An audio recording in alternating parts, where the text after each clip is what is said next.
encontro dessa jornada. Nós vamos ter 6 encontros, e é com uma honra, com muita alegria que eu recebo vocês para mais um encontro dessa nossa caminhada. Essa caminhada que é transformadora, porque todas as vezes que o ser humano para e começa a olhar para dentro dele, para os seus comportamentos, para as suas atitudes, ele vai perceber algumas coisas que ele acredita que podem ser melhoradas. E o ser humano é um indivíduo, é uma criatura inacabada. Então, como criatura inacabada, nós estamos sempre em processo de construção, de crescimento, de melhoria, e eu acho isso fantástico. Nós temos por hábito já, por costume, olhar para o ser humano, para as pessoas, e observar os defeitos. Eu não estou dizendo que a gente não deve perceber que os outros têm defeitos ou que a gente tem defeitos, mas que nós temos que olhar com aquele olhar assim, sim, criterioso, crítico, mas ao mesmo tempo cuidadoso. Uau, eu tenho essa dificuldade, vou tentar melhorar, lapidar essa dificuldade. Mas eu preciso identificar também o que eu tenho de pontos positivos e exaltar também esses pontos positivos, sem negligenciar aquilo que a gente precisa melhorar para sermos pessoas mais interessantes, profissionais mais produtivos, amigos mais agradáveis, parceiros, parceiras mais interessantes também.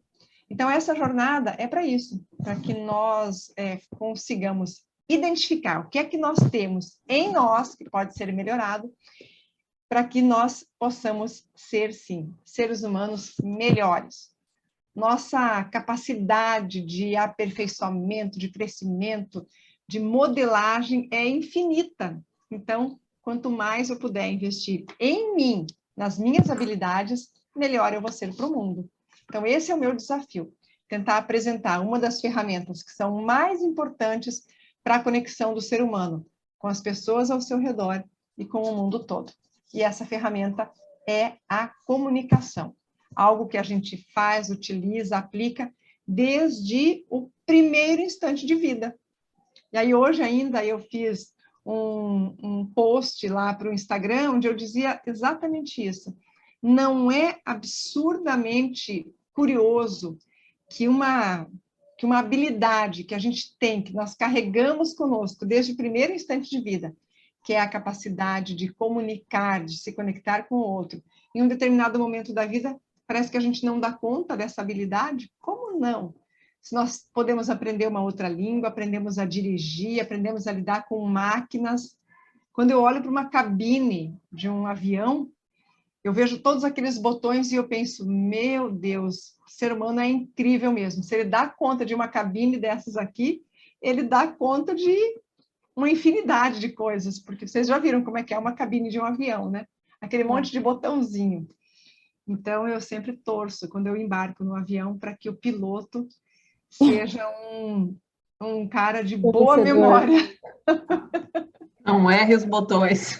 Que ele não erre os botões, exatamente. Então, vamos lá, gente.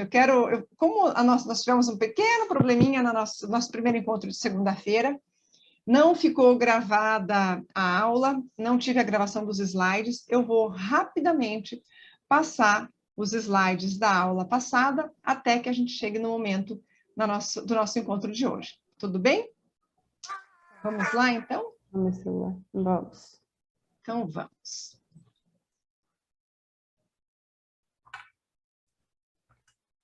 Vocês veem aí? Sim. Ok? A jornada da transformação, que é essa caminhada que nós estamos iniciando já no segundo encontro hoje, é a primeira semana, mas o segundo encontro, onde o objetivo é entender um pouquinho melhor o que é a comunicação. Como eu disse para vocês na aula passada, olha que interessante a explicação, o conceito de comunicação que vem do latim, vem de comunicare, e esse comunicare significa partilhar, participar algo, tornar comum. Olha que interessante, é tornar algo que é meu ou que eu estou carregando, uma informação, um conteúdo, um comportamento, um pensamento, tornar isso comum. É interessante que a gente tenha bastante noção do que é isso, porque é esse conceito que vai nos permitir entender que a comunicação é, sim, algo que é partilhado entre duas ou mais pessoas, nunca sozinho. Como é que você se comunica? Né? Eu digo que nós não nos comunicamos sozinhos, mas eu preciso olhar para aquele eu que existe dentro de mim, que é quase como se fosse uma outra pessoa, porque nós muitas vezes não conhecemos, né? Então essa comunicação eu comigo, que é algo muito intimista, a comunicação de verdade, que é você com o coletivo, é quando você vai além disso, né? Então essa comunicação na minha casa, no meu ambiente mais íntimo, com as pessoas mais próximas, depois no trabalho, aí em ambientes mais informais com amigos, e também como é que eu interajo com os lugares, porque nós nos comportamos de modo diferente em cada ambiente que a gente frequenta. Muda o nosso estado emocional, muda o nosso estado de espírito e automaticamente nós mudamos também. Mais do que isso, é interessante perceber que em cada lugar nós exercemos um papel. Em casa, você pode ser o líder da sua casa, ou talvez o marido tenha uma posição mais de liderança e a mulher seja aquela pessoa mais acolhedora, organizadora, cuidadora dos filhos. Mas no trabalho, talvez você seja uma empresária, um empresário, ou um subordinado que tem que respeitar regras que vêm de cima.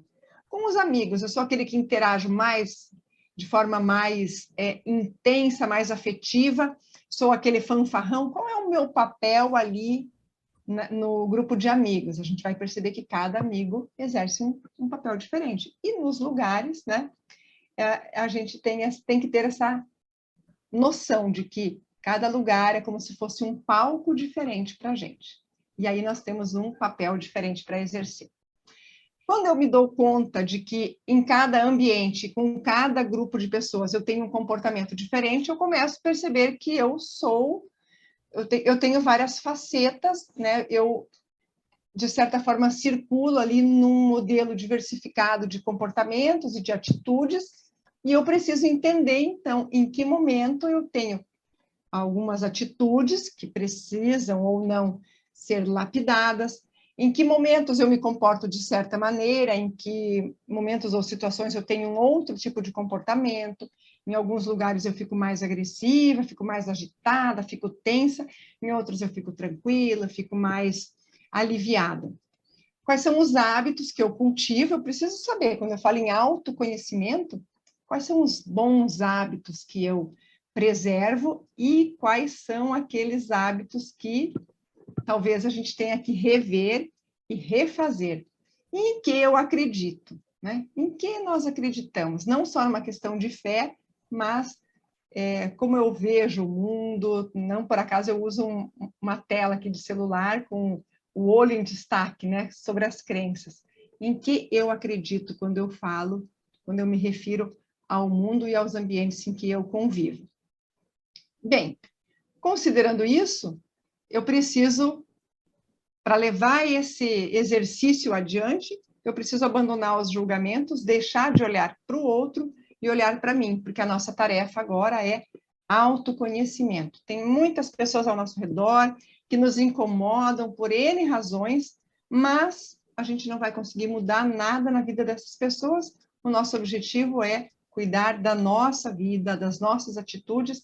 Então, eu tenho que olhar para mim mesma. E isso, em alguns momentos, pode ser desafiador.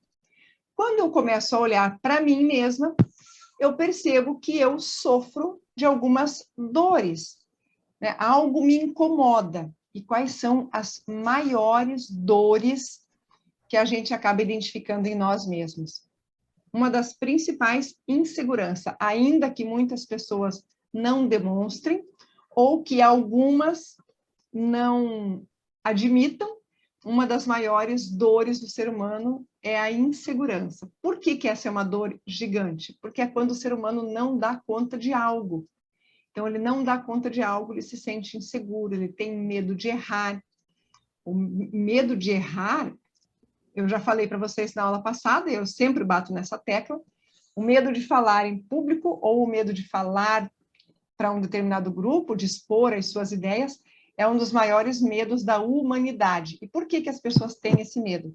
Porque elas têm medo de errar, elas têm medo de fazer papel de tolo ou de tola, medo de serem julgadas, né? Então, a insegurança e o medo de errar está ali pertinho. E uma outra situação é o que muitos traduzem como uma confusão de ideias. Quando eu tenho uma confusão de ideias? Quando eu não dou conta do meu emocional, eu estou num processo de ansiedade, eu estou num processo de angústia, de depressão, eu estou preocupada, eu estou na insegurança, no medo, então eu não consigo organizar as ideias. E aí, se eu não consigo organizar as ideias, eu não sei que decisões eu devo tomar, eu não sei que escolhas eu devo fazer, não sei como me posicionar, consequentemente, eu vou ter dificuldade para organizar o meu pensamento e me relacionar com as pessoas ou falar sobre qualquer coisa. Muito bem, as dores são essas.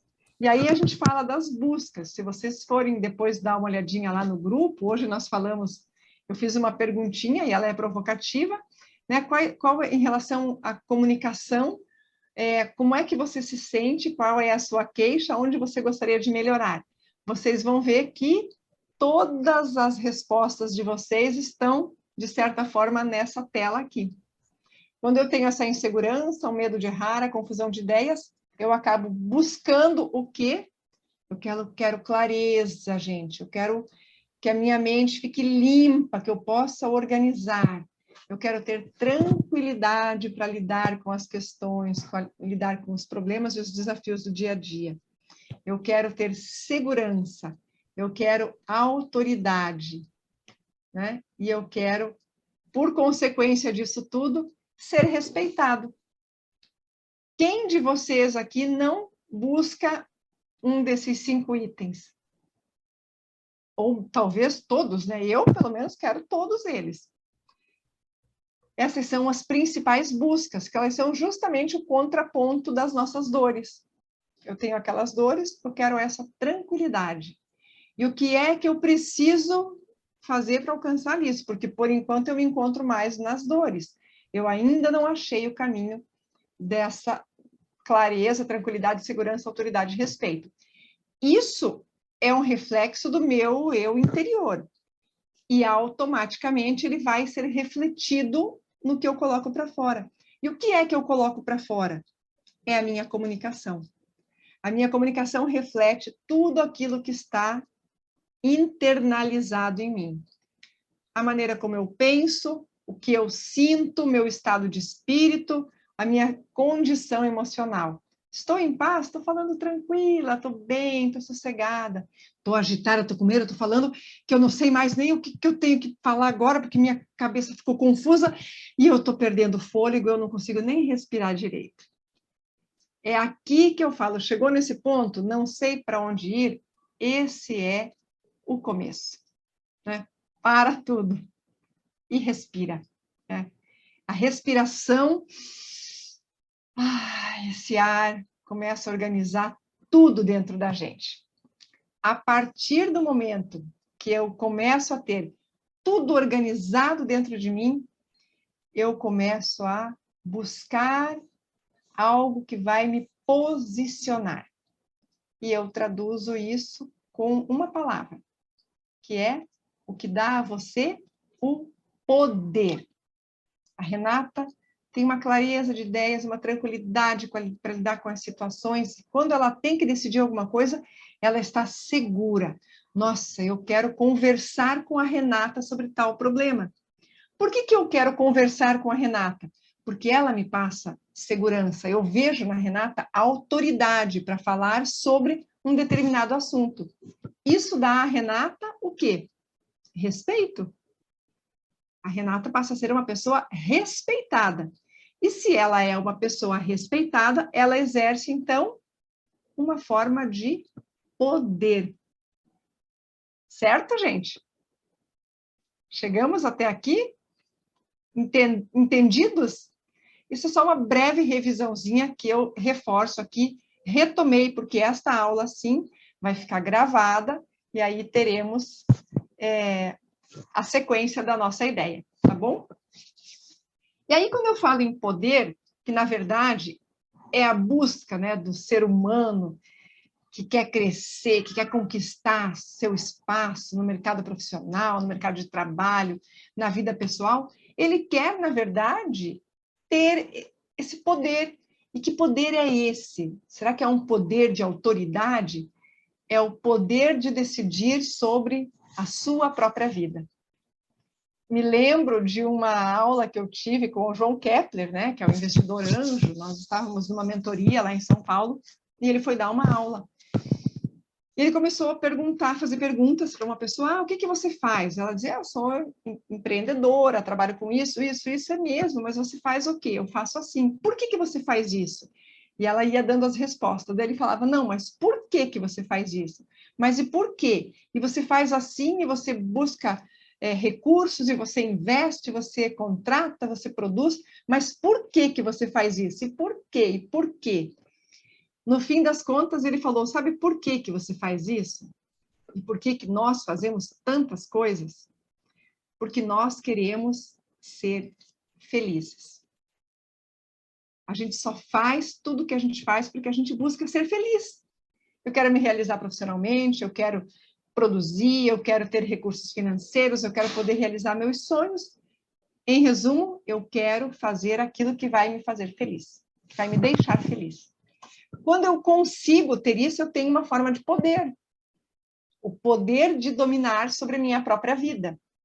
E aí que tem um autor que se chama John Thompson, e ele define 4 formas de poder, que rapidamente eu vou passar para vocês aqui.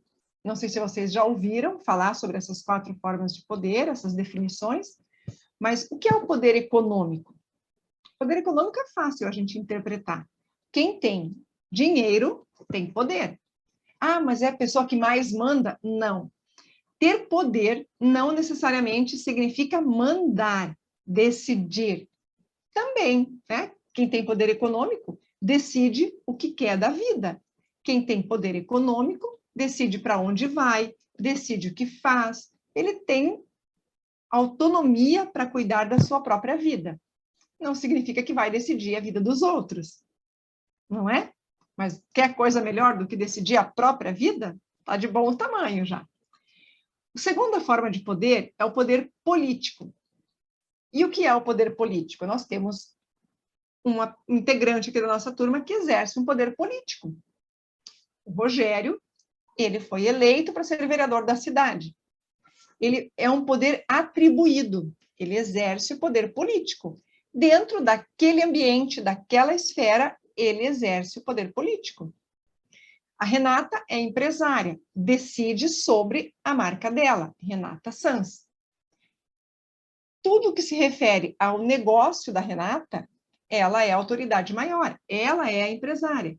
Então, ela exerce, no que se refere à marca, à empresa, ao nome Renata Sans, ela tem esse poder, ela decide que roupa ela vai fazer, que estilo, qual a cor, quantas peças, para onde vão, quem entra para produzir as peças, quem não entra. Ela que decide, ela tem poder de decisão. Ela exerce um poder político dentro da empresa dela. Mas ela pode exercer ali dentro um outro poder, que a gente já vai falar. Então, o poder político é esse atribuído, não só político partidário, mas também quem está em um cargo tem esse poder. Presidente de uma empresa, diretor, coordenador, chefe, naquela esfera, naquele âmbito, exerce esse poder. Tem poder de decisão, ok? Poder político.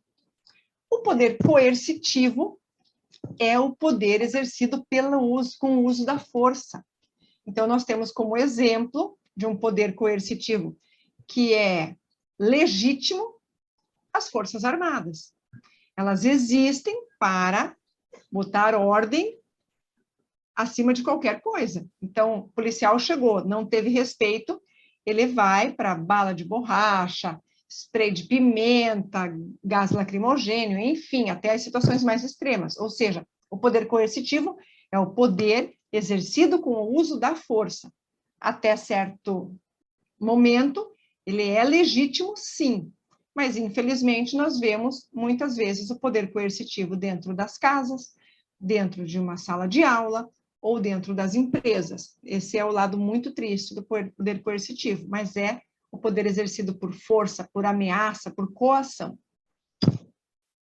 E o quarto e mais importante, não por acaso eu deixo ele destacado ali de amarelinho, que é o chamado poder simbólico. O poder simbólico é um poder construído, conquistado. Então, eu falei que a Renata, por exemplo, ela exerce lá na empresa dela poder político, afinal de contas, ela é a dona. Mas eu trabalhei em empresas e tive chefes assim e assado. Tive chefes que exerciam o poder político, eram os diretores da redação, diretor de jornalismo. No entanto, ninguém na empresa respeitava essa pessoa. Ou seja, qual era o poder que ele tinha? Apenas o poder político, porque o respeito da equipe a pessoa não tinha. As pessoas só diziam amém porque ela estava no cargo. A partir do momento que saísse do cargo, ninguém estaria nem aí para ela. Agora, se ela fosse uma pessoa que tivesse o poder simbólico, ela seria respeitada independente do cargo. Então, o que acontece com o poder simbólico? Por isso que eu falo que é um poder construído. É aquela pessoa, talvez vocês conheçam algumas pessoas assim, que ela, onde ela chega, ela é bem vista, ela é bem recebida, ela é ouvida, as pessoas a procuram para receber conselhos. É uma pessoa que circula nos mais diversos ambientes com tranquilidade e ela é vista como uma pessoa que tem autoridade no que fala, ela tem respeito, dão a ela autonomia. Eu trabalhei com algumas pessoas que exerciam esse poder simbólico e não eram chefes, nem diretores, nem recebiam salário para isso. Porque essa é uma característica que você carrega com você. Se a Renata tiver todas essas características, além do poder político, ela vai carregar também o poder simbólico. O Rogério também. Lá na Câmara de Vereadores, ele exerce o poder político. O voto dele ajuda a decidir sobre os rumos da cidade. Mas há políticos que apenas ocupam esse cargo e são vistos. Quantos políticos nós conhecemos que a gente não respeita, que a gente não tem nenhuma admiração? Inúmeros. Agora, se o político é um cara responsável, tem simpatia, tem habilidade para lidar com as pessoas, é humilde, tem uma série de características que fazem com que ele seja uma figura respeitada. Ele tem conhecimento, fala com propriedade de causa, mas, além disso, ele tem todo um jeito de lidar com as pessoas. Essa pessoa exerce o chamado poder simbólico. Onde ela estiver, ela vai ser autoridade, ela vai ser respeitada. Ela pode estar num baile, numa festa, num bar, no jogo de futebol. Vai ser uma pessoa respeitada pelo que ela é, pelo que ela constrói, pelo que ela passa para as pessoas. Qual é a base, a essência, a força maior desse poder simbólico? Que as pessoas precisam para construir esse poder simbólico. Quem sabe? Quem arrisca? Hã? A comunicação. Eu disse comunicação. Poder de interagir e transitar nos mais diversos grupos e ambientes. Então, gente, se vocês quiserem estudar, conhecer, pesquisar poder simbólico, procurem desenvolver todas as habilidades que remetem a esse poder, porque esse é um poder que você constrói e você carrega para você. E nós temos inúmeras pessoas que fizeram isso. Temos artistas, temos professores, temos poetas, escritores, políticos também. Pessoas que deixaram o cargo, que não tem mais poder político, mas elas exercem o poder simbólico. E a gente, imagina, é só pensar nos nomes que a gente cita. Gandhi, Obama Obama não exerce mais poder político, mas ele construiu um poder simbólico. A Michelle Obama, a Oprah Winfrey.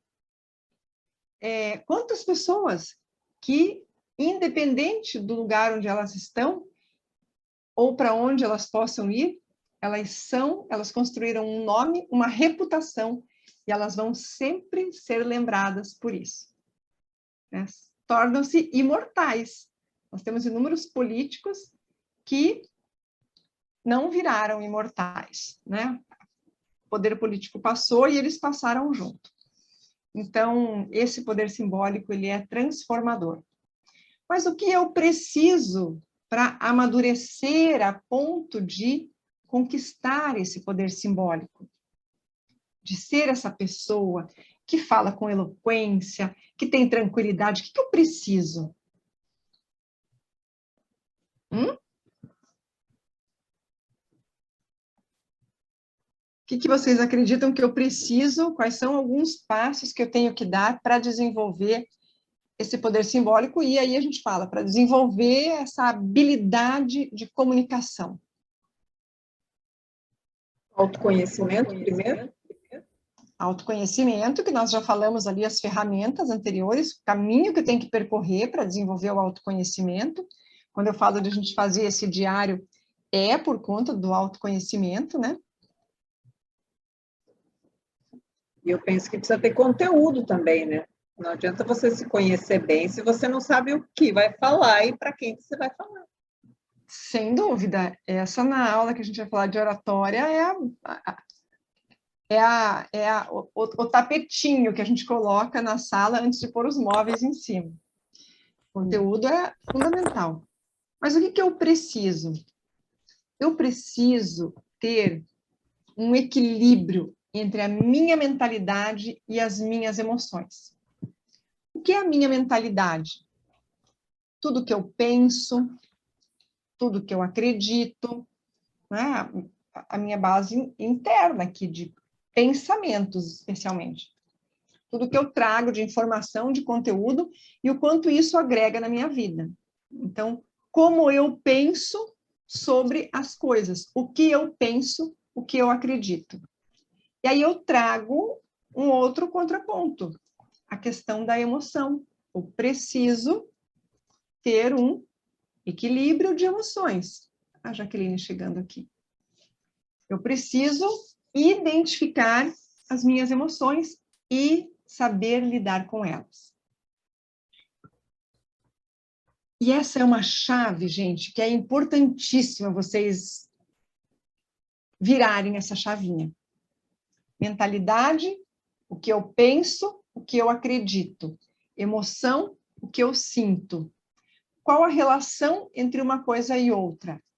Tudo, elas estão entrelaçadas. Se eu tenho um forte impacto, se eu tenho uma preocupação, se eu tenho um medo, se eu tenho alguma coisa, eu tenho uma emoção. Um dia você está preocupado, outro dia você está triste, no outro dia você está extremamente feliz. E dependendo o que eu sinto, essa emoção vai impactar nas minhas atitudes e muitas vezes no meu pensamento. E aí vocês podem pensar assim, então eu preciso ter muito controle emocional para ter bons pensamentos. E é o contrário. Eu preciso alimentar a minha mente de boas ideias e bons pensamentos para ajudar a controlar e administrar as minhas emoções. Então, veja, eu tenho que cuidar muito dos meus pensamentos. O que eu pensar, se eu tiver um pensamento positivo, um pensamento de fé, de que as coisas vão dar certo, de que é possível alcançar, é possível construir, veja, é uma atitude mental positiva. Percebam, não é apenas você ser uma pessoa otimista, não é isso. É um pensamento positivo, é uma atitude mental positiva. Uma atitude de acreditar, de permitir-se, de entender que sim, as coisas podem acontecer, que o mundo pode ser melhor, que o ser humano pode se aprimorar. Isso é pensamento. Eu acredito, eu penso sobre isso e alimento esses pensamentos que são mais construtivos. À medida em que eu penso e acredito nisso, eu passo a criar uma emoção de autoconfiança. Entende? Pensamentos geram emoções, alimentam emoções. As emoções que eu sentir vão impactar nas minhas atitudes. Se eu penso, vai dar certo, né? Eu vou conseguir, isso é possível, nós temos esse caminho, eu tenho esses recursos, eu vou ter uma... Qual é a minha emoção? Eu vou ter um impulso de fazer, de realizar. Coragem, atitude. E essa coragem e essa atitude vai me fazer agir. A partir do momento que eu entro em ação, eu vou colher um resultado. Então, pensamentos geram emoções positivas que dão origem a atitudes construtivas e essas atitudes vão me trazer novos resultados. Novos pensamentos geram novas emoções que geram novas atitudes, por consequência, novos resultados. Se eu jogo para baixo, pensamento ruim, emoção ruim, atitude ruim, resultado ruim. Ah, não vai dar certo, não vai dar certo. A minha emoção qual é? Medo, vergonha. Eu me encolho, eu não entro em ação, não faço nada. Qual vai ser o resultado? Nada. Renata faz uma coleção linda, vou lançar minha coleção. Toda atitude, todo projeto tem lá seus desafios. Rogério, tem um projeto novo na Câmara. Eu acredito, é possível, vai dar certo. Vai em frente, vai trazendo pessoas. Ele cria, qual é a emoção? Coragem, atitude, vai para frente. Ele vai trazer outras pessoas com ele. A Renata vai trazer pessoas que acreditam naquela coleção. Vai criando uma energia. Qual é o resultado que eu vou colher disso? Agora, se não acreditar, ai, meu Deus, não vai dar certo. Ai, aquele lugar não é bom. Ai, essa equipe não sei o quê. Ai, acho que não é o momento. Olha quanta coisa ruim você vai... Quantos apoiadores você vai ter na sua energia? Quantos votos favoráveis ali no plenário, Rogério? 0, né? Então, essa é uma chave, gente, que muda muita coisa. Mentalidade e emoção. Estejam atentos. O que eu estou pensando sobre isso? O que eu estou sentindo sobre isso? Todas as nossas decisões são impactadas pela nossa mentalidade e pela nossa emoção. Já ouviram falar em mindset? Mindset, agora é a palavra da moda. Mindset. Mindset é mentalidade. Tradução, mentalidade. Né? Ok, gente? Posso falar? Posso fazer uma colocação? Coloque. Eu criei o hábito, adquiri um hábito de ouvir uns podcasts bacanas, assim, durante o dia, enquanto eu faço qualquer coisa. E eu encontrei um podcast do Spotify que chama Acenda a Sua Luz.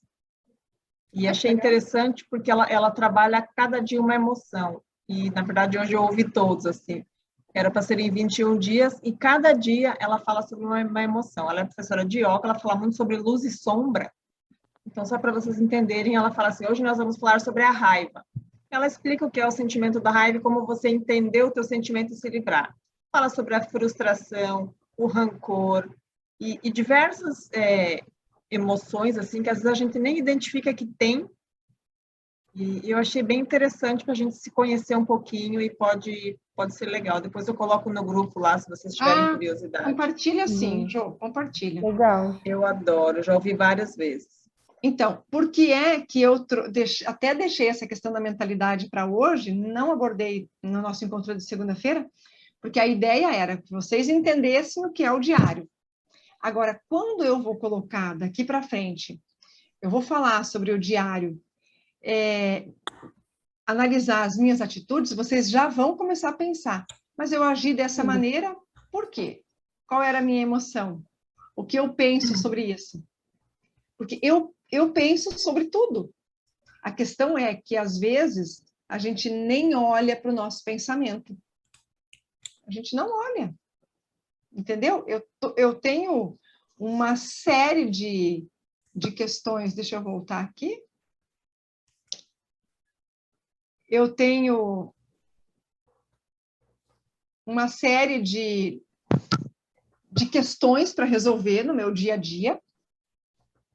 Eu tenho problemas em casa, eu tenho questões no trabalho, eu tenho a situação dos filhos, e a gente vai no piloto automático. Agora, o que eu penso sobre aquilo que eu falo? O que eu penso sobre aquilo que eu sinto? Nós fizemos uma imersão, aqui tem 2 semanas, eu e a Larissa falamos sobre o poder da emoção, o quanto as emoções impactam nas nossas decisões, justamente para trabalhar sobre isso. Existem níveis de emoção. Começa lá embaixo, na vergonha, no medo. E conforme você vai tendo clareza, você pensa, nossa, eu preciso ir para algo melhor. Quando a gente chega na raiva, que você fala, é uma emoção negativa. É uma emoção negativa, mas é um gatilho, porque na hora que você fica com raiva, você sai daquela apatia, da paralisia, e você vai para a ação.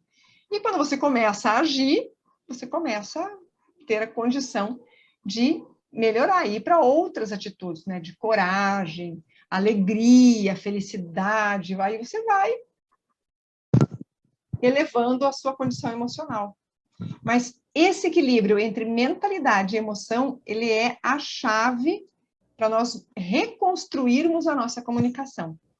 Porque tudo que eu falo tem como base o que eu sinto e o que eu penso. Mas lembra lá atrás, a questão da confusão dos pensamentos? Quando eu não tenho clareza dos meus pensamentos, o que eu vou falar? Aí você pergunta para as pessoas, qual é a dificuldade que você tem com a sua comunicação? Ah, eu tenho vergonha de falar. Mas por que é que você tem vergonha? Porque você tem medo de errar, porque você não tem clareza do que você pensa de fato sobre o que acontece com você, ou sobre o que acontece ao seu redor. Quando eu paro, começo a avaliar o que eu estou pensando sobre isso, o que eu estou sentindo, meu pensamento está muito para baixo, está faltando clareza, não estou sentindo coisas boas. A gente começa a mudar. Não, eu preciso acreditar, eu preciso mudar o modo de sentir isso aqui. Eu preciso mudar a maneira de pensar sobre isso. Eu começo a pensar de modo mais positivo, mais construtivo. Esse pensamento vai alimentar minhas emoções. Se eu jogo para cima, pensamentos bons, as emoções começam a ficar melhores. É difícil quando você está lá embaixo, no buraco da ansiedade, é difícil. Mas é um exercício que tem que ser feito. Acabei de ter um bebê, estou amamentando. Como é que está a musculatura da mulher? Está concorrendo com o saquinho de leite, né? A mulher está flácida, a musculatura toda flácida. Mas você quer melhorar. Então, você vai para a academia.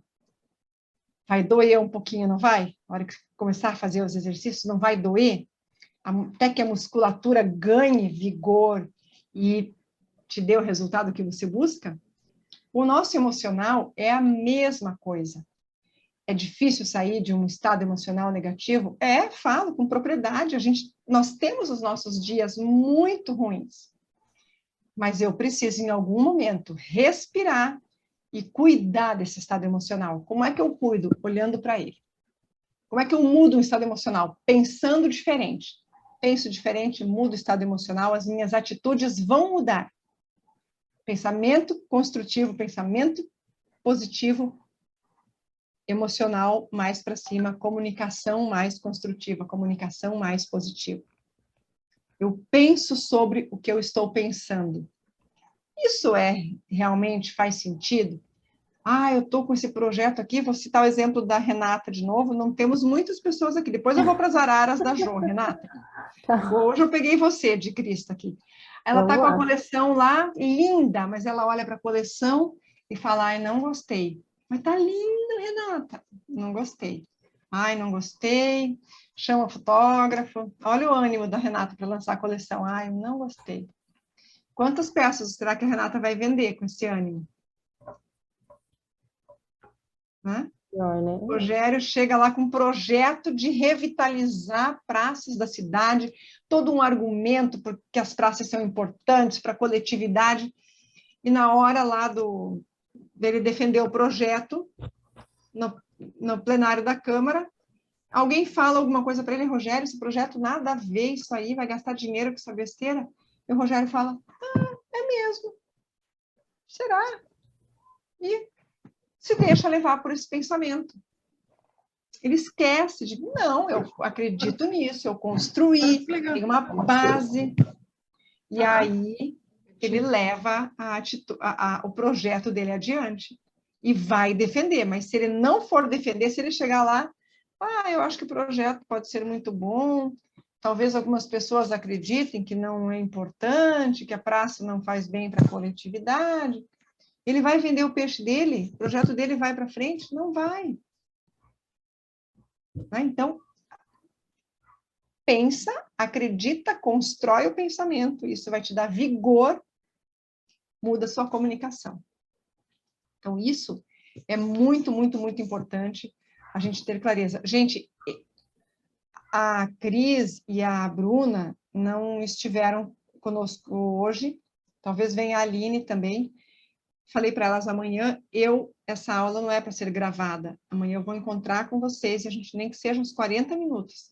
Mas essa parte, mentalidade e emoção, a gente tem que sair daqui hoje com isso muito afiado.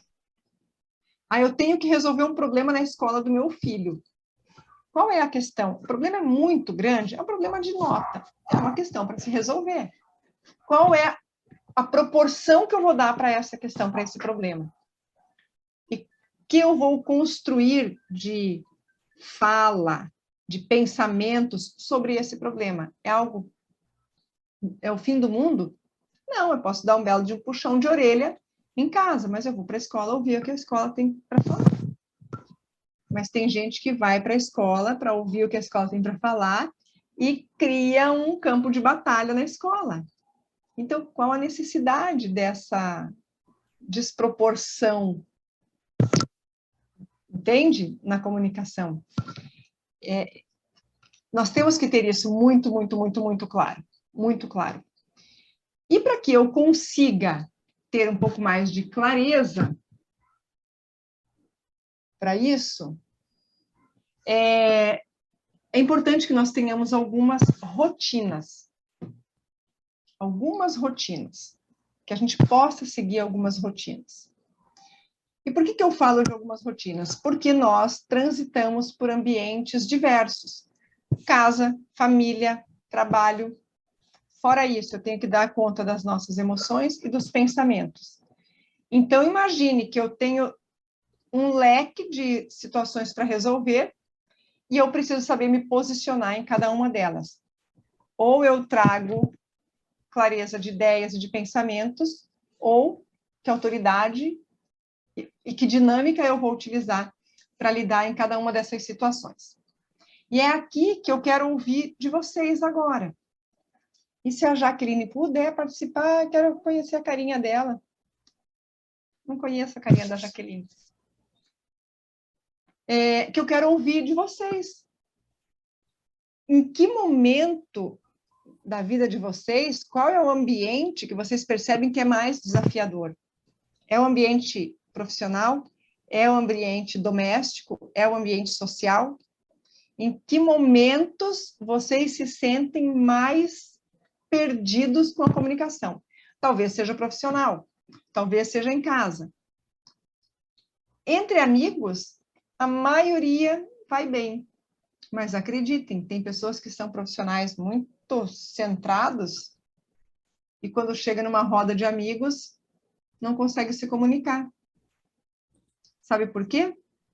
Porque ele não entendeu que ele mudou de ambiente. Ele continua lá com aquela mesma postura profissional. Vocês conhecem pessoas assim? Vocês conhecem? Uma pessoa que pode ser, sei lá, pode ser um médico, pode ser um advogado, pode ser um juiz de direito, um policial. E aí ele vai para a roda de amigos, ele tem a mesma postura. Se é um delegado, às vezes ele quer ser delegado no grupo. Fala com a voz alta, quer dar ordem, quer decidir. Mas ele, ali naquele grupo, ele não tem essa autoridade, pode ter outra. Se vocês pensarem agora na vida de vocês, qual é a área que para vocês é mais desafiadora? Para comunicação? Boa pergunta, Ju. Eu fico em dúvida. O social, para mim, eu chego nos lugares e eu converso com todo mundo. Mas o profissional, quando eu sei de um assunto, eu converso, falo. Eu falo, não tenho medo, assim. Mas eu senti, para mim, eu não sei o que eu faço comigo, gente, ajuda. O negócio de ter que falar num palco, alguma coisa que pareça palco, que eu lembro multidão, eu já falei qual é o problema desse trauma, que eu vou ter que dar um jeito nesse negócio, eu acho. Porque é isso, acho que, né, deve ser o lado profissional, né? Porque na família não tem problema, entre amigos também não. Acho que é o profissional. Porque normalmente você tem que falar com outras pessoas e provar que aquelas pessoas não te conhecem, às vezes, né? Pode ser isso também. Jô, Eu também não tenho grandes problemas. Eu até coloquei hoje no grupo lá que às vezes eu perco o foco. Mas é aquela situação, se me pedem para falar alguma coisa que eu não estou preparada para falar, às vezes a gente acaba dispersando um pouco o assunto e perde o foco principal. Mas eu acho que é falta de roteiro, só que não tem como a gente ter roteiro o tempo inteiro quando vai falar, né? Mas eu até tinha falado no outro curso. Eu me sinto muito à vontade para falar com estranhos. Aliás, eu me sinto mais à vontade para falar na frente de um local social, assim, na frente de pessoas estranhas do que pessoas conhecidas, porque o julgamento dos colegas é muito forte. Eu acho que isso é uma coisa que talvez a Renata perceba. A gente às vezes fica com receio de como vão nos julgar do que a gente vai falar. Mas quando eu domino o assunto, não tenho problema, não. Só sou meio atrapalhada. Rogério, já vamos falar. O meu é mais na questão social. Que nem quando eu disse, né? Que você encontra... Você disse ali da questão do argumento. Você tem que ter um ótimo argumento. E às vezes você tem um ótimo argumento, um ótimo projeto, a melhor oportunidade, só que o ambiente que eu convivo são pessoas que a ignorância predomina muito. O ego, a questão de não querer deixar você fazer as coisas e aparecer, independente de você colocar o nome da pessoa junto ou não.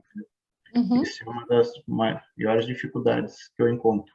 A falta de visão, a falta de pensamento no comum, no bem comum, e mais no individual, infelizmente. Isso Entendi. acaba comigo. Não sei se a Jaque quer falar ou se ela vai querer só ficar assistindo, Jaque, você é muito bem-vinda e para participar e para estar conosco aqui, viu? Eu sei que ela está com criança, né, Rogério? Mas eu quero que ela saiba que ela... Olha lá. Ah, apareceu! Boa noite, Jaque. Tudo bem? Seja bem-vinda. Seja bem-vinda, Boa adorei seu noite, óculos. O Rogério que me deu. Ah, que linda! Que linda! Que bom te conhecer, prazer, viu? Você está ouvindo a nossa conversa? Você está acompanhando? Sim. E aí, o que você me fala? Em que ambientes você se sente assim mais perdida com a comunicação? Pretinho, só um pouquinho.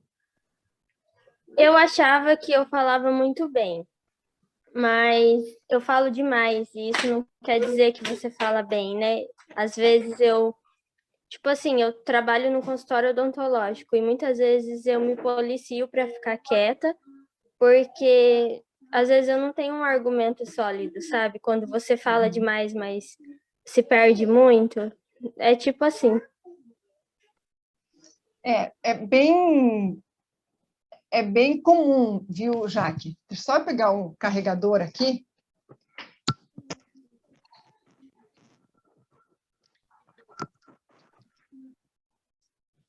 Aquelas pessoas que têm mais habilidade para falar, Elas tendem a querer ocupar o espaço, ocupar o palco, né? Então, é muito comum a gente se deparar com pessoas que querem se sobressair. Então, elas querem ser o centro das atenções. Não importa o que elas estejam falando, entendeu? Então, assim, você fala, eu falo muito, mas eu não falo bem, não necessariamente falo bem, ou não sempre, né? Você não é uma pessoa tímida. No entanto, você tem a noção de que tem momentos, ou lugares, ou assuntos que você não domina, e aí é melhor ficar quietinha. É verdade, essa é uma regra básica. A gente fala que é regra de ouro. Isso é uma regra de ouro. Quando você não domina um assunto, tem uma discussão, uma conversa, a gente faz cara de paisagem, concorda, e se perguntarem para a gente, e daí, mas o que você acha? Olha, eu estou aqui acompanhando a conversa, o raciocínio, sabe que eu não tenho uma opinião formada? Às vezes é melhor fazer isso do que você simplesmente falar por falar. Quem nunca fez isso? Eu fiz muitas vezes, porque eu me identifico muito com essa postura que você colocou, Jaque. Eu falo bastante, né? Eu falava muito, mas às vezes estava falando água, estava falando por falar. E quando eu me dei conta disso, eu comecei a frear a minha comunicação e falar menos. Mas olha só, tanto o que a Renata falou, quanto o que a Jo falou, e o Rogério, e mesmo o que a Jaque falou agora, tem algo em comum nesses 3 posicionamentos, que é a preocupação com o outro. Então, quando a Renata fala, nossa, num palco, porque as pessoas vão me ver, o foco está no outro. Quando a Jo fala, eu prefiro falar com estranhos. Os estranhos não sabem quem ela é. Os conhecidos sabem. Já conhecem um pouquinho a história, sabe de onde ela vem, sabe de fato quem ela é. Então, ela não quer que essas pessoas a julguem. Quando é diante de estranhos, a gente vai embora e as pessoas vão esquecer da gente, não sabem quem a gente é. Quando o Rogério fala, mas eu quero, tem uma boa ideia, um negócio lá, e tem outras pessoas, e eu sei que esse é um ambiente desafiador, Rogério, não estou minimizando a situação aqui, mas o outro vem, atrapalha, incomoda. Em muitos ambientes profissionais, a gente sente isso também, em grandes empresas. E aí, que o foco, eu tenho que mudar um pouquinho o meu foco. Focar mais no que eu preciso fazer naquele momento.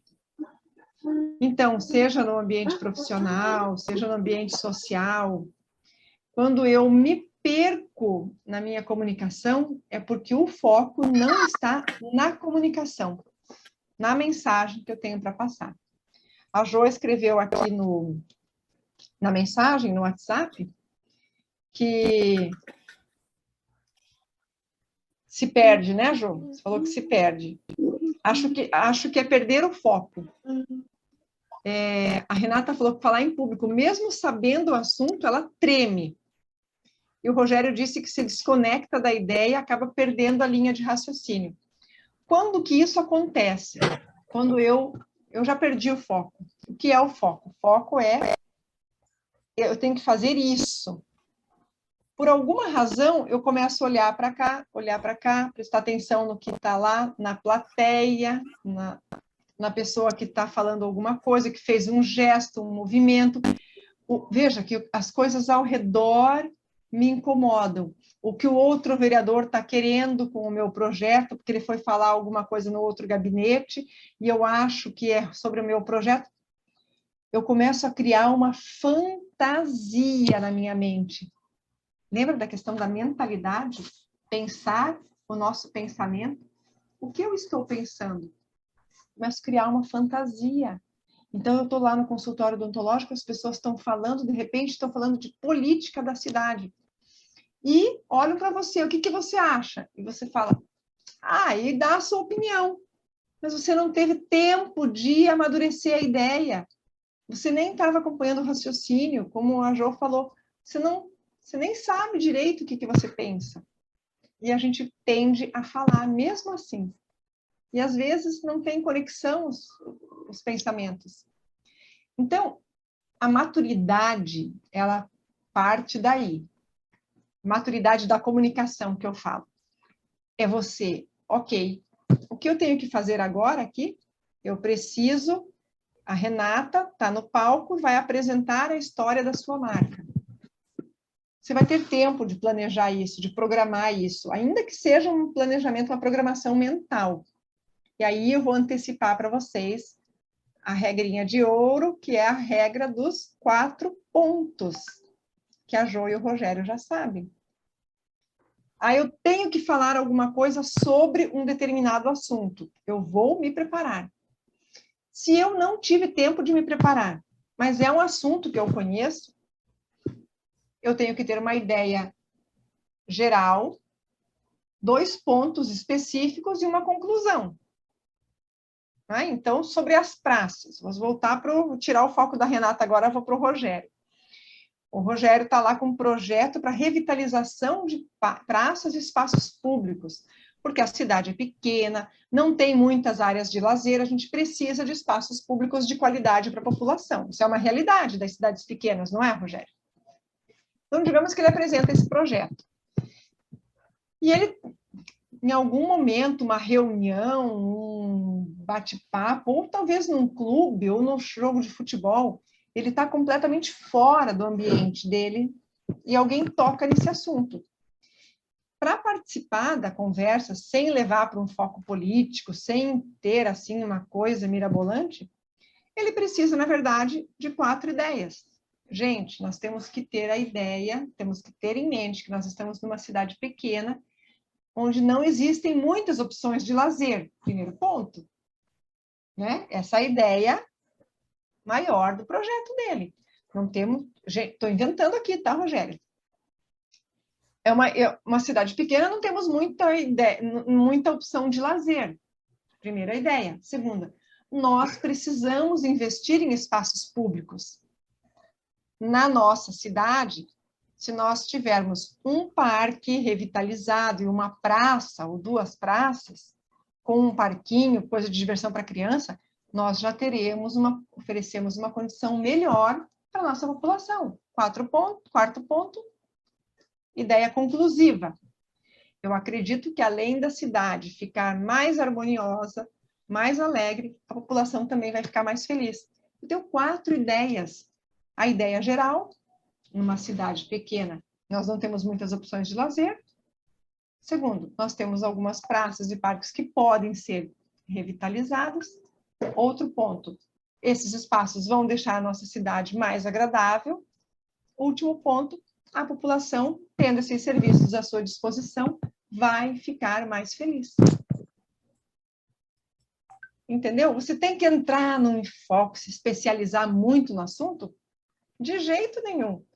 Mas você, entendeu? Sem entrar em polêmica, pega 4 pontinhos. Renata está com a sua coleção e ela estava achando que a coleção não estava bacana. Não estou satisfeita, não estou satisfeita. Para, Renata. Respira.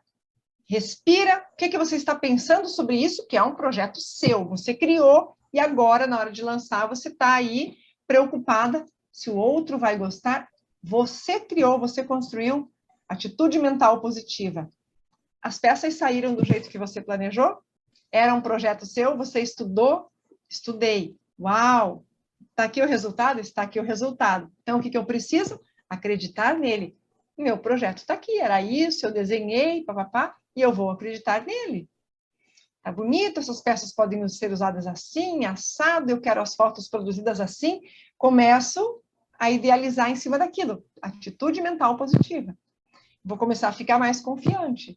Então, vamos fazer o mesmo exercício dos 4 pontos. Renata, você mudou de ideia, você estava tão desanimada e agora você está aí mais se empolgando com a história? Claro, gente. Primeiro ponto. Eu criei essa coleção, eu idealizei, eu me doei, eu acreditei. Agora, por um medinho que eu estava tendo, quase que eu desacredito, mas não, essa coleção tem tudo para dar certo, a gente vai caprichar agora nas fotos.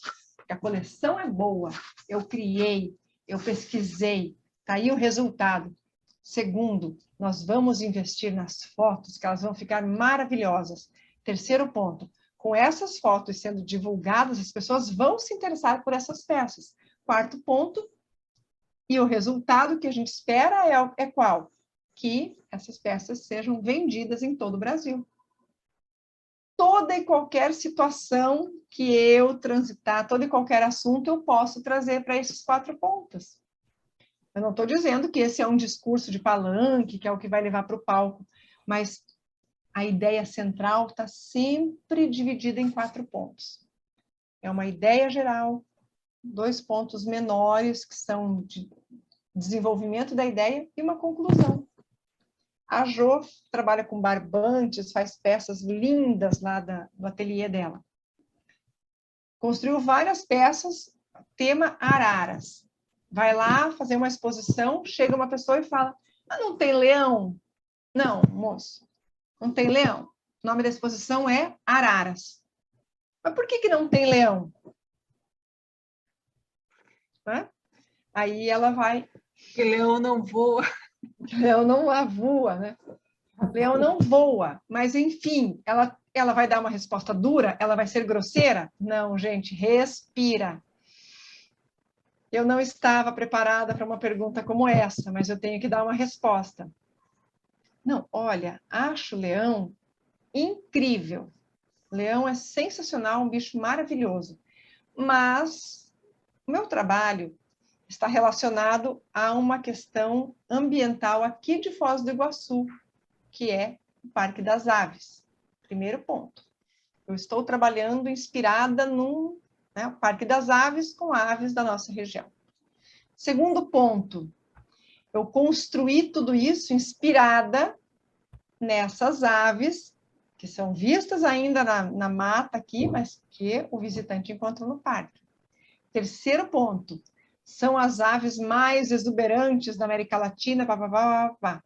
Quarto ponto, com base em tudo isso, eu construí uma coleção, dei a elas o nome de araras. É isso que eu estou mostrando hoje aqui. Não tem leão, senhora. O leão, talvez a onça pintada, lá na mata. Mas aqui na minha exposição é arara. Entendeu? A gente tende a complicar as coisas. Respira e pensa, eu preciso de 4 frases para participar de uma conversa ou para dar uma resposta, sem ser mal educado, sem... Estou no trabalho. Tragam aí uma dificuldade, um problema do trabalho. Desafio, Renata, você lá profissionalmente.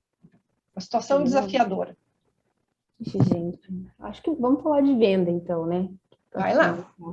Bom, uma das situações de venda, assim, é esse negócio de você apresentar uma coisa, a pessoa perguntar se tem outra, né? Isso é muito comum.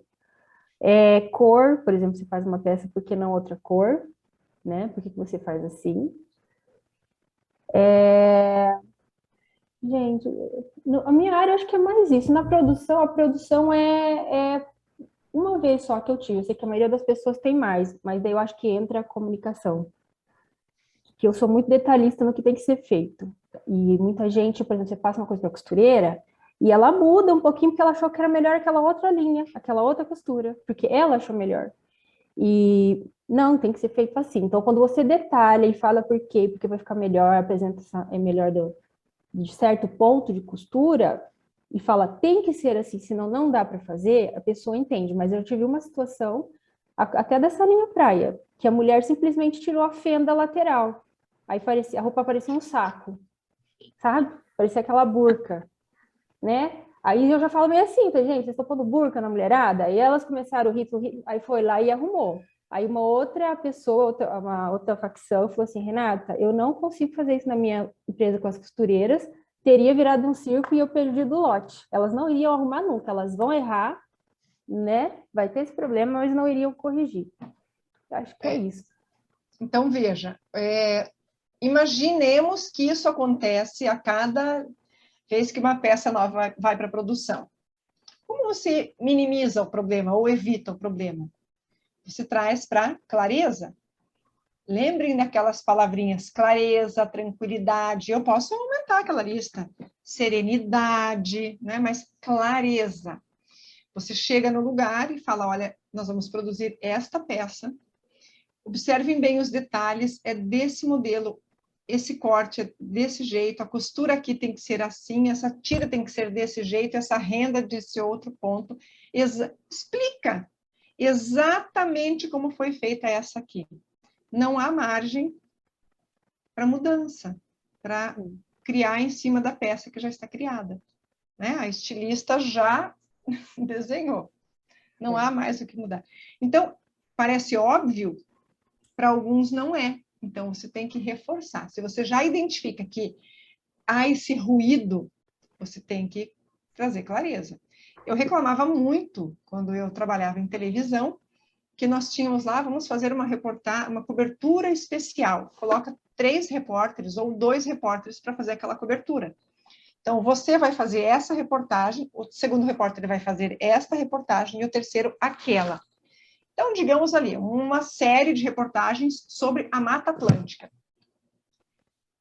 E aí você já fala, ok, eu vou abordar isso aqui, a vegetação, como é que é, mas tem que ficar muito claro o que um repórter vai abordar para que o segundo não aborde alguns temas parecidos, porque vamos estar falando de Mata Atlântica. A partir do momento que você entra na mata, eu vou observar o movimento das aves, algumas questões ali muito peculiares que o outro repórter, quando entrasse, também poderia observar.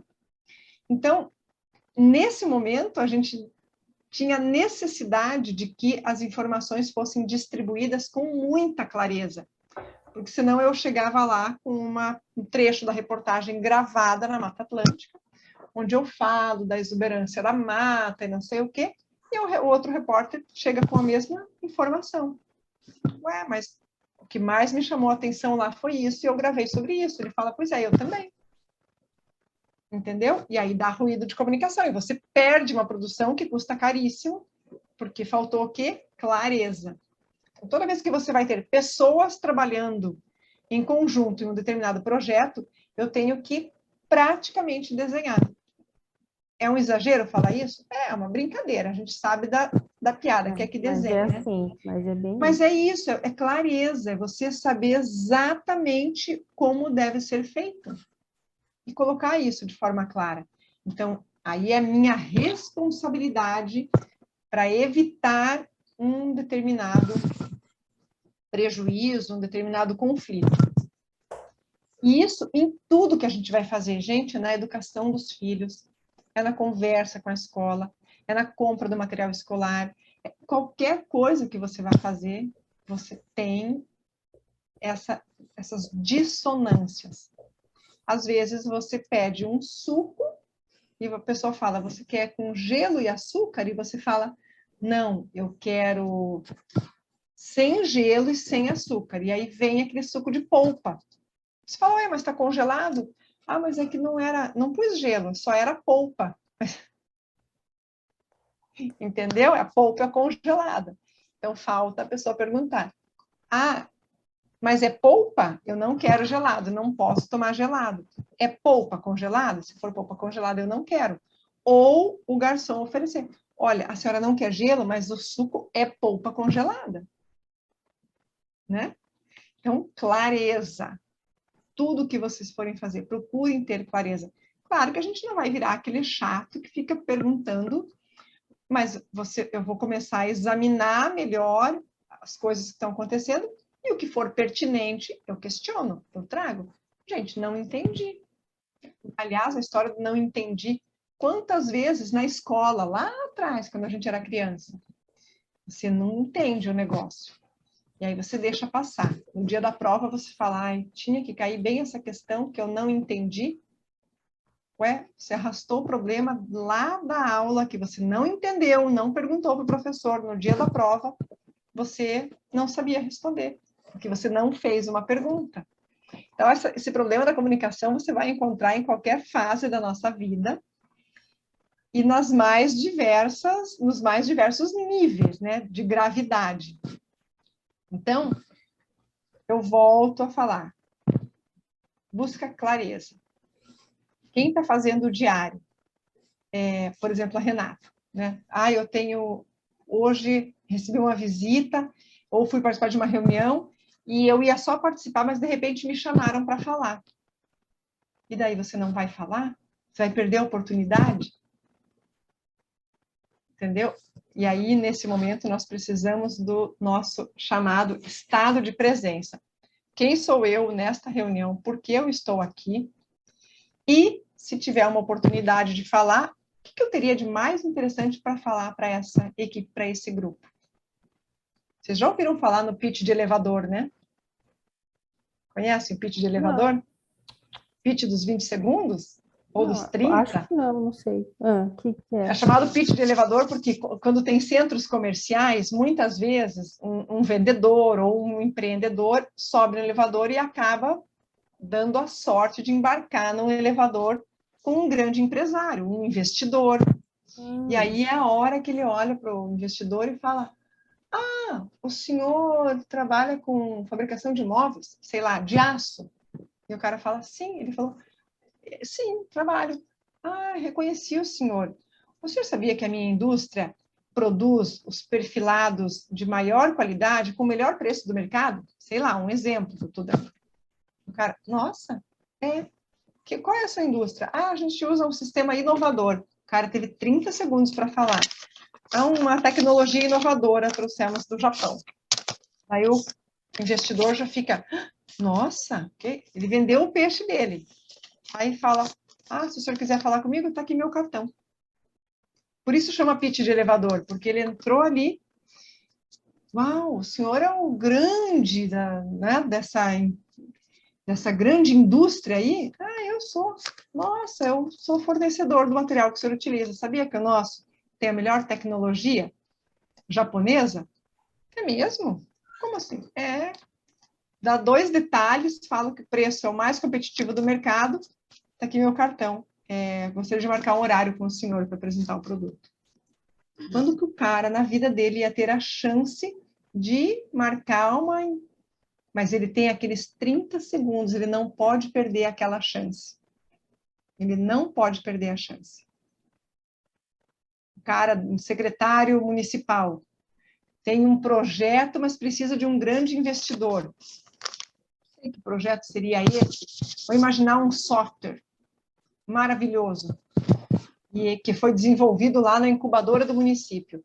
De repente, ele vai para uma convenção internacional, para um encontro em Brasília, quando ele vê, tem uma pessoa lá que trabalha com tecnologia.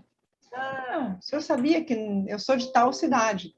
Lá na minha cidade, eles desenvolveram um software que resolve tal questão e nós estamos importando já essa tecnologia. E o cara: nossa, um grande investidor. Uau, que empresa é a sua? Empresa tal, o senhor não conhece, mas se quiser conhecer, o cartão está aqui. Ou, se o senhor quiser, eu posso dar o seu telefone que eu mando uma mensagem para o senhor, eu entro em contato para apresentar meu projeto. Você puxa para você o negócio. Mas você só tem aqueles 30 segundos. Só tem aquela oportunidade. Você nunca mais sabe quando que você é capaz de encontrar com aquela pessoa. E isso pode acontecer até na vida pessoal. Na vida pessoal, eu tive entendeu? um pitch de relacionamento. Então, mas semana passada eu dei uma palestra para empresários de vários setores aí, e falando sobre a importância da comunicação, da gente ter clareza, inclusive para aproveitar oportunidades assim. E aí, nós falávamos sobre a comunicação visual, o quanto a gente também comunica com o visual. E aí tinha um menino que ele é dono de uma marca, que estava na plateia. Aí eu chamei e falei: você poderia vir aqui? Ele foi. Eu falei: então eu gostaria que você falasse como que vocês constroem, como é que vocês veem essa questão da marca, da roupa e do estilo. Olha, ele nem estava preparado para falar. Mas ele foi e falou: nós construímos com base nisso. E agora imagine que ele está numa palestra, sei lá, que a pessoa que está dando a palestra é representante da Zara, ou de uma outra grande marca. E aí ele fala: faço um trabalho assim aqui na nossa região e tal. E a palestrante fala: Ah, por favor, vem cá. Olha a oportunidade que ele tem de repente, vincular a marca dele com uma das principais marcas internacionais. Entendeu? Então, são momentos e oportunidades que a gente não pode perder. O que eu tenho de melhor para falar sobre o meu negócio? Qual que é o diferente? Eu não tenho tempo de dar uma palestra, o cara não vai me ouvir 5 minutos, nem 10 minutos, e eu tenho que jogar uma isca e atrair a atenção dele, desse investidor. Então, essa é uma fala inteligente, é construída, estrategicamente pensada, estrategicamente pensada. Mas se eu parar para pensar, nós podemos ter, não somos robôs, mas nós podemos ter uma fala, uma comunicação mais estrategicamente pensada. Não com o objetivo de sempre ter um pitch de vendas, não só isso, mas de você estar preparado. Conhecer uma pessoa antes de querer falar, a Jaqueline falou antes, Aline, eu falo bastante. Antes de querer falar, analisa a situação, observa, presta bem atenção e pensa. O que eu posso falar de interessante que essa pessoa realmente vai levar para casa e falar, puxa, que legal, isso aí é bacana, hein? Uma curiosidade, às vezes não é nem do seu negócio, mas que você tenha uma conversa interessante. Quando as pessoas começam a olhar para você, nossa, é tão gostoso tomar um cafezinho com a Renata, ela sempre tem uma informaçãozinha interessante. Semana passada eu conversava com um empreendedor aqui de Maringá, e ele falou assim, a gente falava sobre isso, ideias, né? Eu não lembro o que foi que eu falei para ele, e ele falou, nossa, que interessante, eu gosto de ideias assim. Você sabia, Juliane, por que uma rua, uma casa tem um determinado número? Por exemplo, qual é o número da sua casa, Jô, aí na sua rua? Tá mudo. Tá mudo? Eu não aprendi a ler lápis ainda. Eu sei o porquê dessa informação. A minha casa era número 489, hoje ela é 633. E você sabe por quê? Uhum. Você sabe, Rogério? Porque as casas, por exemplo, a minha casa aqui é número 73. A casa ao lado é 81. Por que que muda? Por que que é assim? Porque... Quer falar, Jô? Fala então aí. Vamos falar.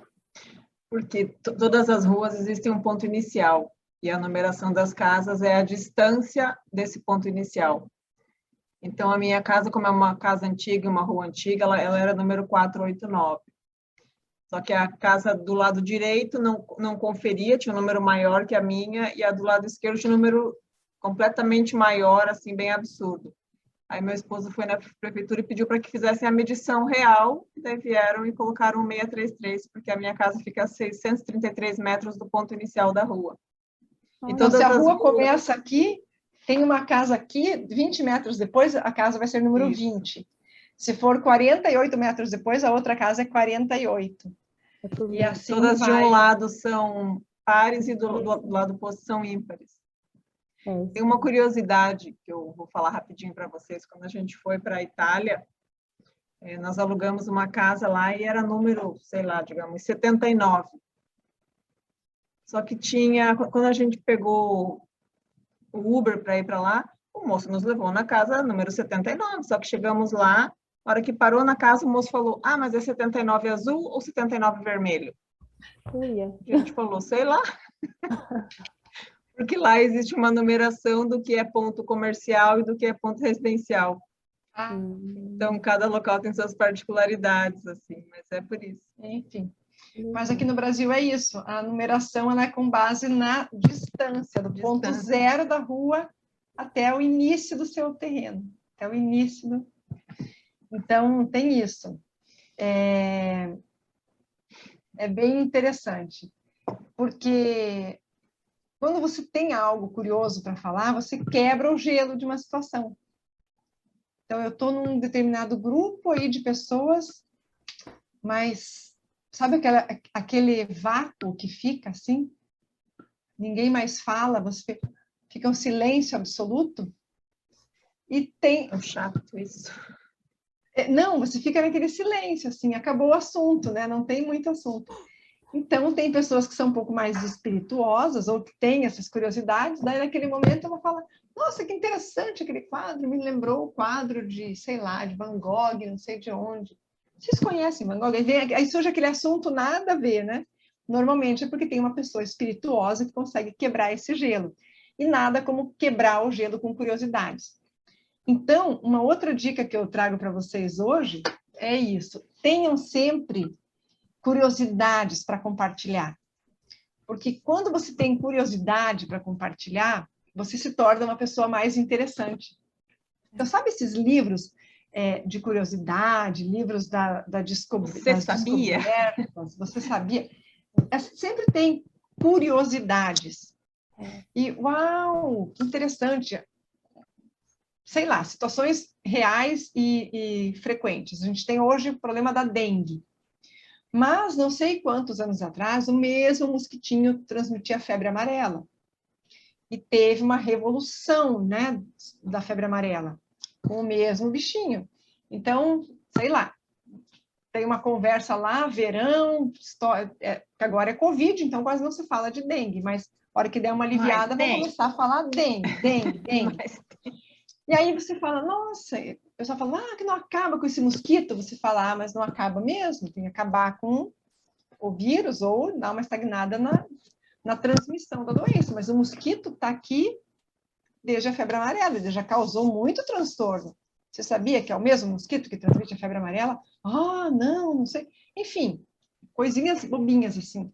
Mas quando você tem coisas curiosas para acrescentar, as pessoas param para te ouvir. Sempre que você tem uma curiosidade, nossa, que interessante. Algumas vão chamar de nerd, né? Outras vão gostar, e é onde você filtra a pessoa que você quer estar perto.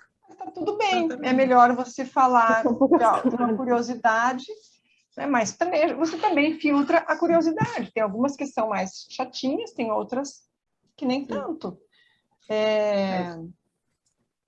Diga, pode falar. Eu vou aproveitar aqui que a Ju falou sobre quadro, falou sobre história real, falou sobre dicas, e eu vou dar uma dica para vocês de um filme que fala sobre uns quadros, que é uma história real. A Dama Dourada. A história de quadros de...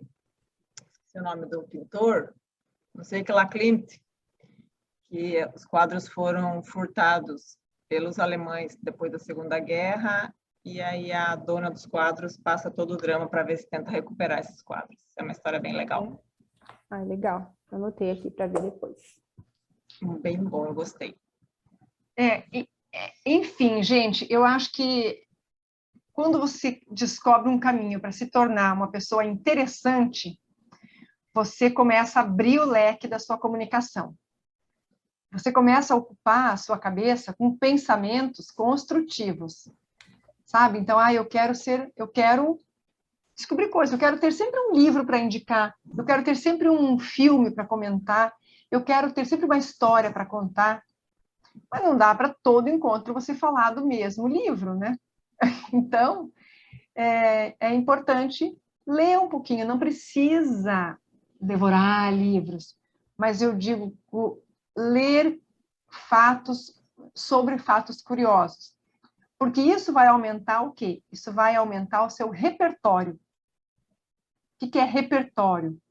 Eu saber de tudo um pouquinho. Se alguém fala sobre arte, eu tenho 2 artistas para comentar, 2 pintores que eu gosto.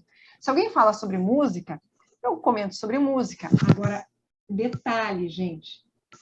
Detalhe. Regra de ouro, cereja do bolo. Nunca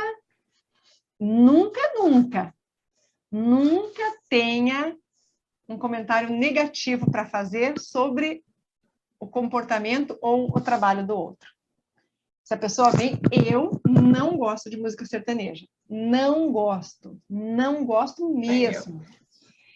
E eu aprendi a não reclamar de música sertaneja. Porque, embora eu fizesse só como comentário e brincando, às vezes poderia parecer desagradável, né? Você tem uma pessoa que gosta, tem muita gente que gosta. E tá tudo bem, é apenas o gosto do outro. Assim como eu posso gostar de música clássica e o outro achar um absurdo. Então, eu quero trazer um detalhe curioso. Ok, eu vou falar sobre a curiosidade. Eu vou falar sobre, o que eu penso sobre. O que eu penso sobre tem que ser algo positivo. Mas não, vocês viram aquelas meninas que tudo agora estão loiras, pintaram o cabelo, fizeram não sei o que lá, fizeram botox, harmonização, silicone. Gente, é o outro, eu não atribuo valores ao outro. Tirem o outro de cena. Eu não critico o trabalho do outro, eu posso até, a gente pensa, nós temos, a nossa mente, ela é absurdamente crítica. Tira esse foco do outro.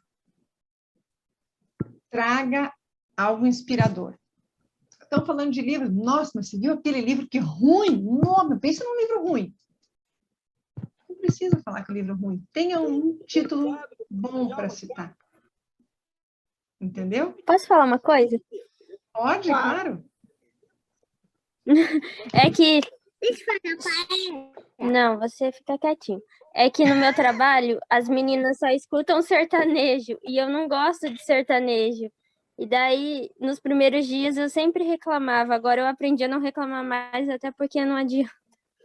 Olha, não, sabe o que acontece, Jaqueline? Agora eu vou me solidarizar a você. Chega um momento que a gente está até cantando a música sertaneja. Ela gruda na gente. Mas é isso, é simplesmente entender que... Gruda na gente? Aqui, gruda na gente, neném. Gruda na gente. Gruda na gente, neném? Gruda na gente. Gruda. Gruda? Pergunta para a mamãe.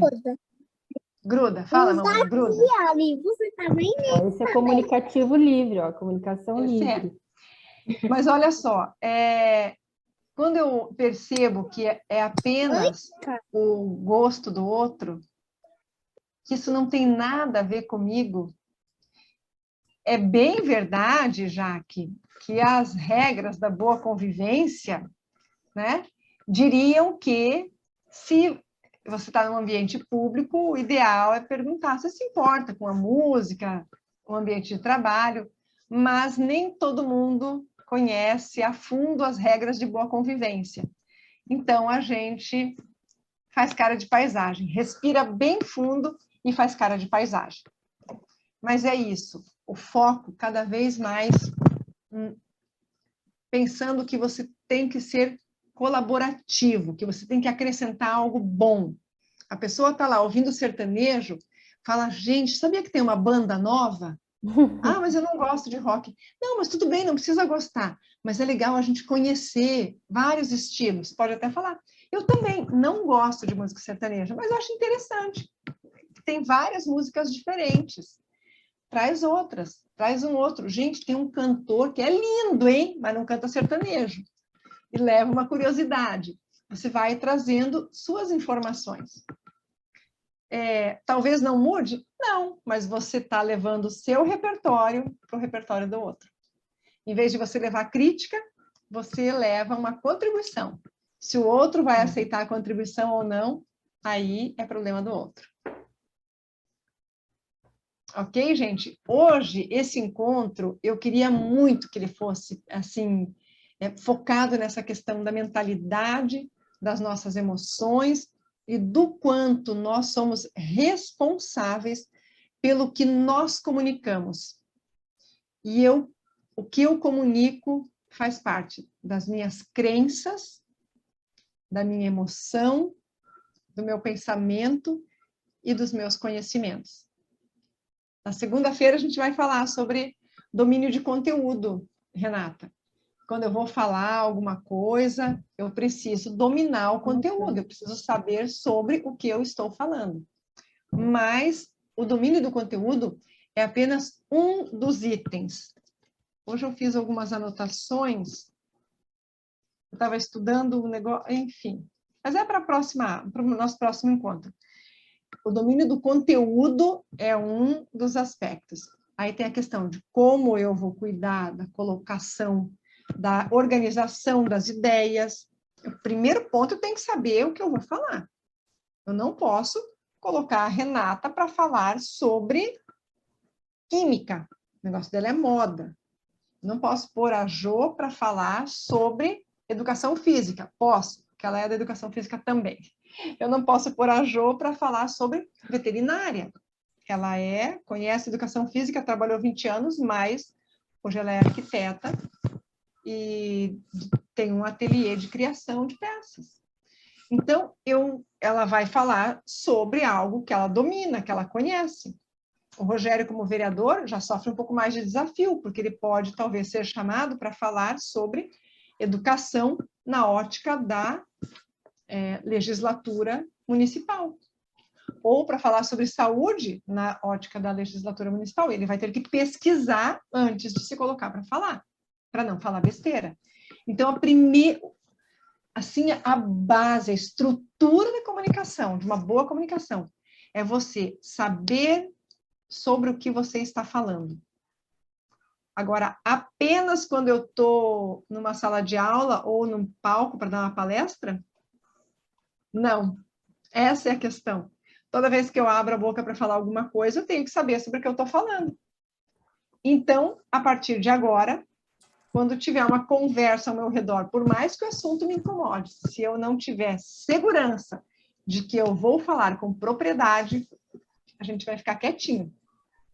Balança a cabecinha, cara de paisagem. Nossa, faz 2 perguntas, se for o caso. Mas como é que faz assim, então? E como que tem se chama questionamentos socráticos. Umas perguntas que Sócrates fazia, que é para você ir desvendando mistérios, assim. Dei uma pesquisada na internet sobre questionamentos socráticos. Então, a gente não precisa fazer questionamentos socráticos, mas é isso, eu não concordo com aquela ideia. Eu não tenho exatamente clareza sobre o meu pensamento em relação àquilo. Eu estou ali no meio daquela conversa, já estou cansada, mas em determinada situação, como é que faria tal coisa? Mas onde você viu isso aí? Nossa, mas isso tem no Brasil? Mas essa técnica já é utilizada por aqui? Só faça perguntas, não precisa dar a sua opinião. Eu quero participar da conversa, mas não sei do que estão falando, faz pergunta. Faça perguntas. E tire o olhar crítico sobre aquilo que não nos pertence. Ok, gente? Mais do que olhar, né? O olhar crítico eu falo que a gente sempre tem, que você olha, quando vê, não tem como desver, mas a língua mesmo, né? Segurar a nossa língua. Aí tem os 3 filtros que eu sempre coloco, quando eu tenho que falar alguma coisa. O que eu vou falar é algo importante? É importante? É verdadeiro? É importante? É. Legal. Mas interessa para essas pessoas que estão aqui, que vão ouvir?